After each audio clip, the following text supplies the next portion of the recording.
Hello guys! Magluluto ako today ng pork calderita ribs. Pork calderita. Ayan. Unahin ko lang yung carrots at patatas. Konting carrots lang at konting patatas dahil napakamahal ng carrots at patatas guys. So konti lang kasi ako lang din naman nakakain yan. Ayan. Unahin ko lang yan talaga. Ganyan ang ginagawa ko pag nagluto ako ng calderita or minodo. Nauuna talaga ang patatas at saka carrots sa paggisa guys. Iluto ko siya. Pero half cook lang naman yan. Yan. Okay na yun guys. So alisin ko na. Then next na natin ang paggigisa ng mga sangkap.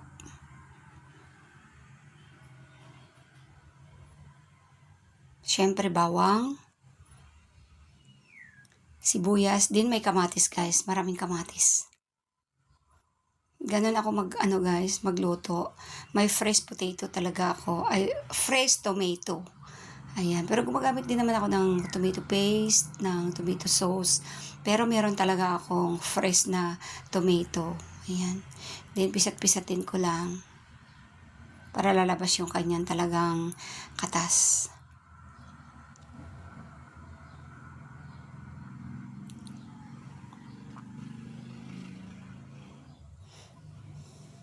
Okay na yan guys. So, next na natin na ilagay yung ating marinated pork ribs. Ayan. Minarinate ko na tong pork ribs ko guys ng pineapple juice, pamintang pino, garlic powder, tapos toyo, this konting seasoning. Yan ang pinang-marinate ko guys. Masarap pag tomato sauce. Pineapple juice ang i-marinate mo guys. Masarap. Masarap siya, malasa talaga. Naka-marinate yan guys ng 4 hours. So ayan, gisa-gisa lang natin ng konti. Ay, nakalimutan kong ilagay yung tomato paste. Dapat sabay yun sa paggisa yung tomato paste guys. Nakalimutan ko, so ihabol natin dito. Masarap kasi guys. Maganda ang tomato paste. Yung nasabay sa paggisa at nagmamantika siya bago mo ilagay yung karne. Ako nakalimutan ko. So, habol na lang natin.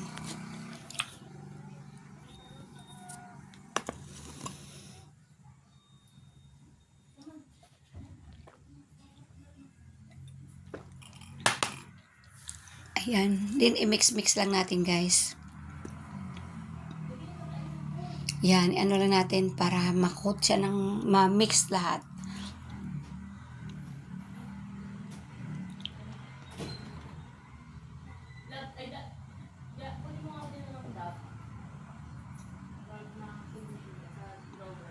Ayan na guys.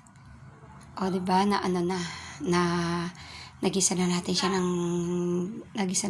ng gusto sa ating sangkap at ang ating tomato paste. Tingnan nyo guys, ang ganda ng kulay. Diba? Ang ganda ng kulay, no? Maganda talaga ang kulay guys sa calderita or any na may tomato paste. Ayan, sinabawan ko na pala mga lalabs. Di ko na napakita sa inyo. Nilagyan ko na ng tubig. Nilagyan ko na rin ng konting chili para mayroong sipa yung ating calderita guys. Ayan. 2 piraso lang ng siling labuyo nilagay ko guys. Then, pakukuluan natin ito hanggang sa lumambot yung karne.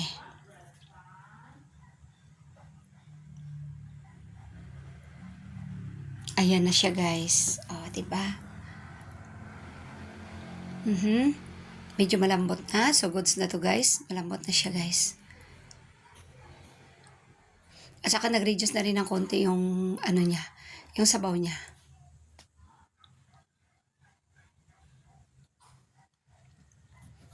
So, it's time na ilagay na natin yung ating naprito kaninang patatas at carrots. Then, isabay na din natin yung ating bell pepper. Ayan, mabango kasi guys pag may bell pepper yung ating lutuin. Ayan. Ayan guys, ang ganda na ng sauce palang ulam na. Tsaka tama lang yung lambot ng karne. Happy tummy na naman yung aking mga anak nito guys. Nagluluto talaga ako ng mga ganito guys paminsan-minsan. Caldereta or minudo, ganon. Kasi madalas niluluto ko may mga sabaw-sabaw. So, minsan nagluluto ako ng mga ganito. Lalo na caldereta, favorite nila to guys. Dahil pag ako nagluto talagang sinasarapan ko na. Magluto ka lang din naman, sarapan mo na. Na maglagay tayo ng liver spread. Ang gamit kong liver spread guys is yan talaga. Hindi ako gumagamit ng ibang brand. Yan talagang gamit ko.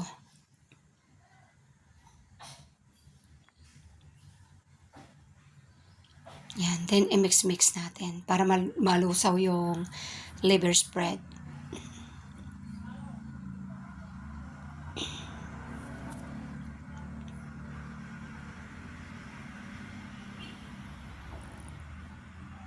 Yung liver spread natin guys, yun na rin yung isa sa magpapalapot ng ating luto.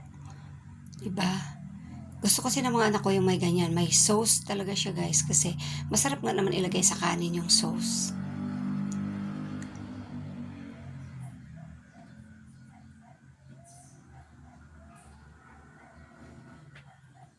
Ayan na siya guys. Oh, looks yummy na. Pakuluan lang natin ng konti para maano yung liver spread natin.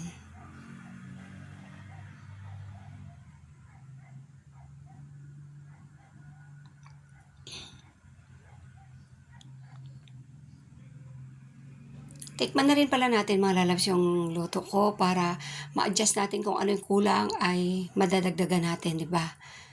Ayan.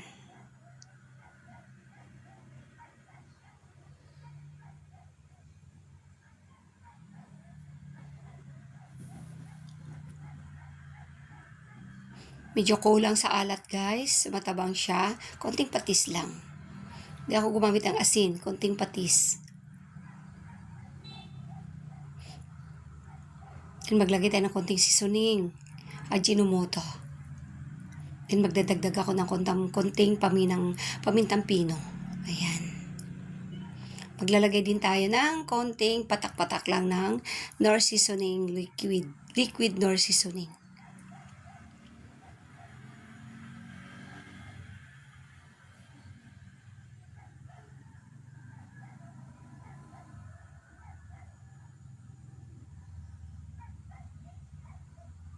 Yan, goods na to guys. Antayin lang natin na paigahan lang natin ng konti.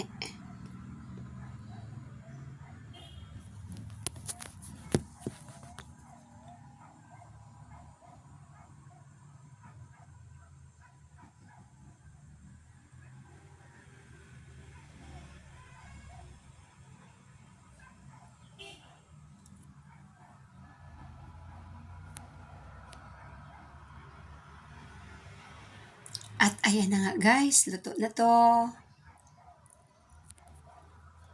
At saka looks yummy na.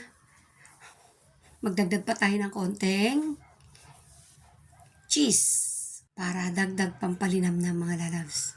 Super yummy na to guys, super. Ganito ako magluto ng kaldereta. Minsan nga naglalagay pa ako ng pineapple tidbits. Masarap yun guys. Pero hindi ako naglalagay ng gata. Hindi din ako naglalagay ng peanut butter kasi nakakaumay. Basta yan lang yung mga timpla ko sa mga luto ko. Ganun lang ako magtimpla guys. Ng aking mga lutuin. Ng aking kaldereta.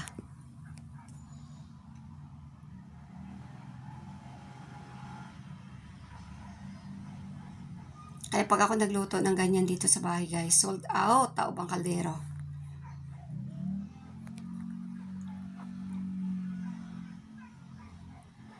Yahoo! Ayan na nga. Thank you for watching guys and see you next time na mga lutuin ni Ate Jo. Maraming salamat sa inyong love and support. Thank you. Bye-bye.